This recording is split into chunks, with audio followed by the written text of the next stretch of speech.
Bangladesh football দল Hong Kong এর বিপক্ষে দুর্দান্ত একটি ম্যাচ খেলেছে, যদিও সেই ম্যাচটি বাংলাদেশ ফুটবল দল হেরে গেছে। কিন্তু এই ম্যাচটির পুরোটা সময় জুড়ে ছিল টানটান উত্তেজনা এবং সময়ের পরিবর্তনে বিভিন্ন সময় এই ম্যাচে রং পরিবর্তন হয়েছে। কখনো জয়ের পাল্লাটা বাংলাদেশের দিকে, আবার কখনো হংকং এর দিকে। কিন্তু শেষ মুহূর্তে এসে হংকং এর দুর্দান্ত গোল হজম করতে হয়েছে বাংলাদেশকে, যার কারণে বাংলাদেশ ম্যাচটি হেরে গেছে। কিন্তু এই ম্যাচ হারার পরেও এই ম্যাচে সমর্থকরা একটা আশা খুঁজে পেয়েছেন এবং সেই আশার আলোটি হচ্ছে বাংলাদেশের ফুটবল দল আগের তুলনায় অনেক বেশি পারফরমেন্স ভালো করছে।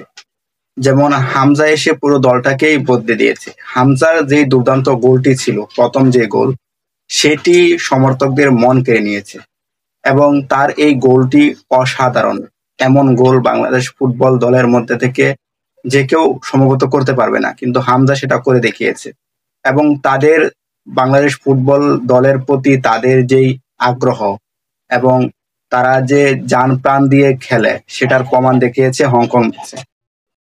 হংকংকে তারা হারাতে পারেনি, তবে হংকং এর চোখে চোখ রেখে তারা কথা বলেছে এবং যেভাবে তারা ফুটবল খেলেছে অসাধারণ।